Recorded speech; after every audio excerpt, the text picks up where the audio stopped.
Olá. Olha, o material que a gente vai analisar hoje é fascinante e, francamente, bem provocador. Temos em mãos a transcrição de um vídeo do YouTube de um homem chamado Robert Franz, que vive na Alemanha. E nesse vídeo ele traça um plano de ação muito detalhado, né? Sobre o que ele faria se fosse diagnosticado com a doença de Parkinson. Exato.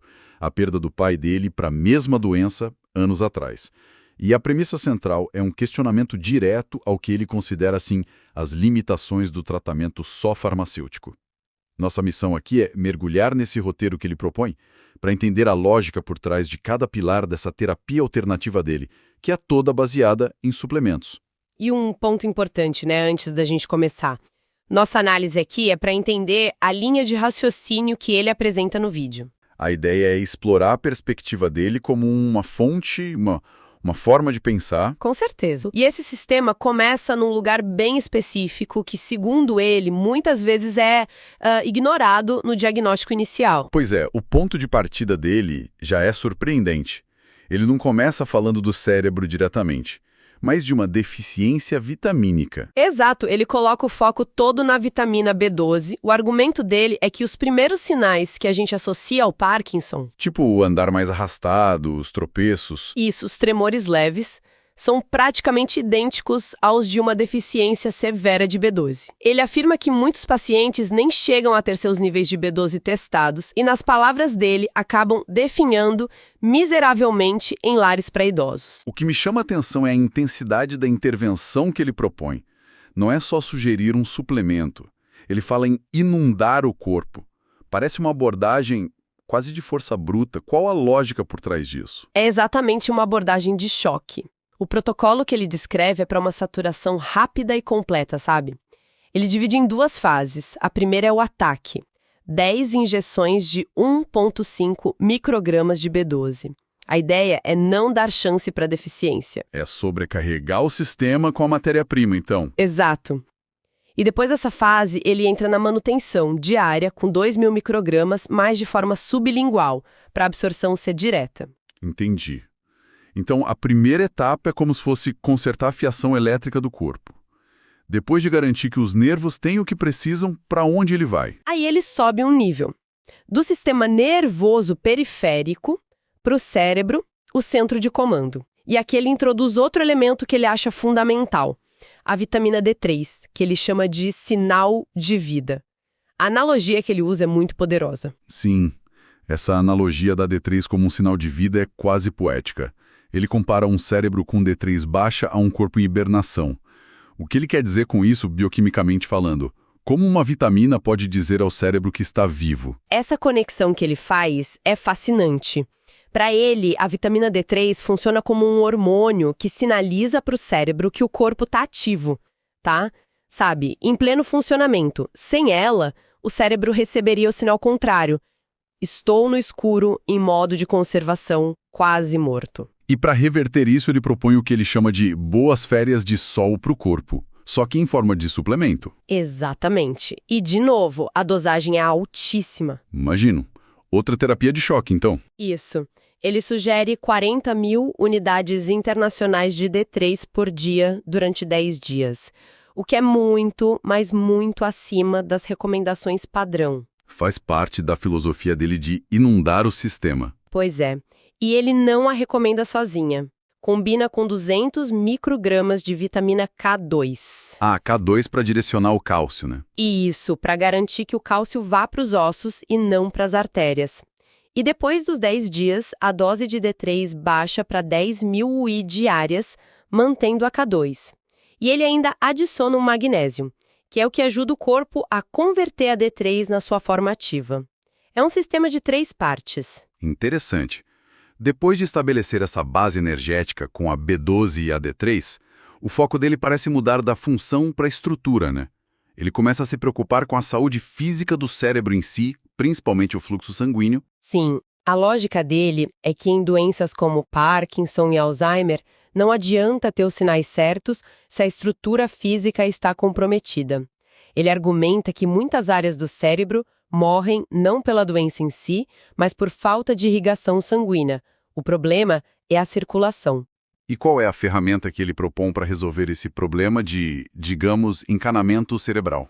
Ele foca no OPC, o extrato de semente de uva, Por que especificamente o OPC? pela capacidade que ele tem de atravessar a barreira hematoencefálica.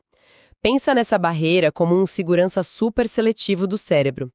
Franz alega que o OPC é uma das poucas substâncias que consegue entrar, e aí ele atua direto nos microvasos do cérebro, melhorando a circulação. E como ele sugere usar? Mantém a abordagem de doses altas? Aqui ele é um pouco mais cauteloso no início. Sugere começar com uma cápsula só na primeira semana, ele até usa uma frase curiosa, diz que é para ver o que acontece. Basicamente para testar a sensibilidade da pessoa. E depois dessa semana? Aí ele recomenda aumentar para um mínimo de 3 a 4 cápsulas por dia. Ok. Então, o quadro que ele está pintando é B12 para condução nervosa, D3 como o interruptor geral e OPC para as estradas para o cérebro ficarem abertas. Mas ele não para na circulação. Até agora falamos de vitaminas, fluxo e os neurônios, a comunicação entre eles. É exatamente o próximo passo dele. Depois de garantir o fluxo de sangue, ele se preocupa com a conexão. E é aí que entra a carnosina. Ele usa a expressão conectar as centrais de comando no cérebro. Conectar as centrais de comando. Isso. A afirmação dele é que essa substância ajuda a conectar os circuitos cerebrais e, ao mesmo tempo, aumenta a longevidade das células. É como se ele quisesse melhorar a qualidade da conversa entre os neurônios. Exatamente. E o protocolo é simples. Uma cápsula, 2 vezes ao dia. Até agora falamos de função, circulação, comunicação. Mas é a matéria-prima. Do que o cérebro é feito? Ele aborda isso? Aborda diretamente. Ele lembra algo que a gente esquece. O cérebro é, em grande parte, gordura. Então a lógica dele é muito direta. Para manter ou reconstruir a substância cerebral, você precisa fornecer gorduras de alta qualidade. O ômega 3, imagino. Exato. Ele recomenda o consumo de ômega 3, sugerindo umas 2 colheres de sopa por dia de um bom óleo, como o de linhaça, por exemplo. Fornecer os tijolos para o próprio órgão. Faz todo sentido, mas uma coisa me deixou curioso. Eu notei que ele volta a falar de vitaminas do complexo B mais para o final. Achei que já tínhamos coberto isso com a B12 no início. Por que voltar? Essa é uma ótima observação. Levanta a questão da sinergia. Ele adiciona um complexo B completo, além da B12 isolada, e a justificativa é muito específica, focada na vitamina B1, a tiamina. Ah, entendi. Então não é a mesma coisa. Não. Segundo ele, a B12 é para a saúde geral do nervo, mas a B1 é crucial para a transmissão correta dos sinais, especialmente para as mãos e os pés. Ele acredita que a falta desse sinal leva àquelas sensações anormais, sabe? A parestesia. Entendi. Então a B12 seria para a estrutura do fio e a B1 para a qualidade do sinal. É um sistema bem completo. Parece que ele cobriu todas as bases. Quase todas. Tem um último ingrediente que ele considera o toque final, a peça que otimiza todo o resto. A L-arginina. Peraí, otimizar todo o resto?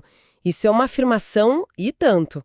Ele está sugerindo que essa substância pode tornar todo o sistema dele, e talvez até outras coisas, mais eficaz. Exatamente. O papel da L-arginina, na visão dele, é aumentar a produção de óxido nítrico no corpo.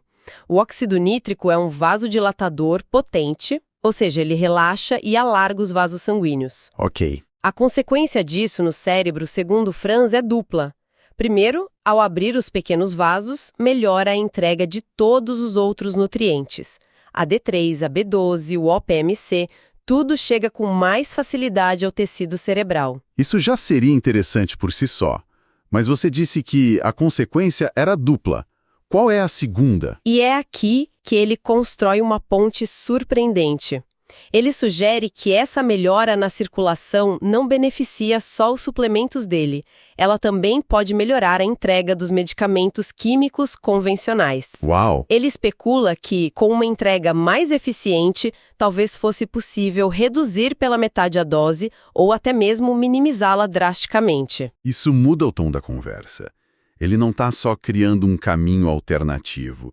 Ele está sugerindo uma forma de otimizar o tratamento convencional. Precisamente. É uma proposta de sinergia, de otimização do tratamento como um todo. A filosofia que permeia o vídeo é essa. Enquanto um paciente for visto como incurável e tratado só para gerenciar sintomas, a abordagem vai estar incompleta. O que ele defende é um método complementar focado em nutrir o cérebro. Então, para amarrar tudo, o protocolo do Robert Franz é como um projeto de reconstrução, né?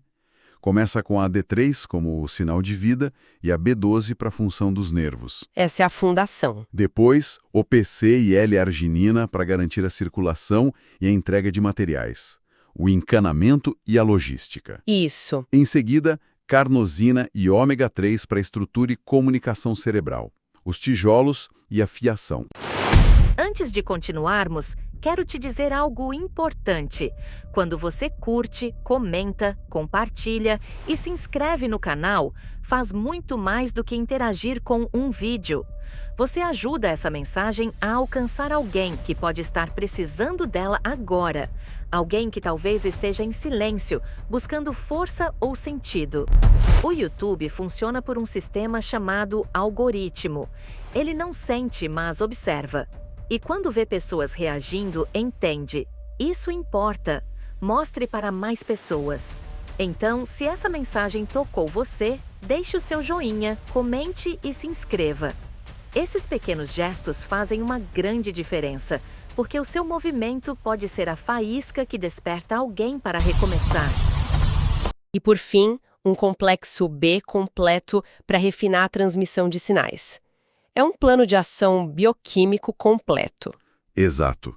E essa análise nos mostra uma perspectiva muito estruturada, vinda de uma fonte não convencional, mas com uma lógica interna bem definida. O que nos deixa com um pensamento para refletir. A fonte apresenta um protocolo bioquímico detalhado, baseado na perspectiva e pesquisa de um indivíduo. Isso levanta uma questão mais ampla sobre a linha muitas vezes tênue que separa o empoderamento pessoal na gestão da própria saúde e a prática médica estabelecida. Ao explorar abordagens como essa, como uma pessoa pode discernir entre o que é um suporte nutricional para o corpo e o que é apresentado como um tratamento para uma doença neurológica tão complexa?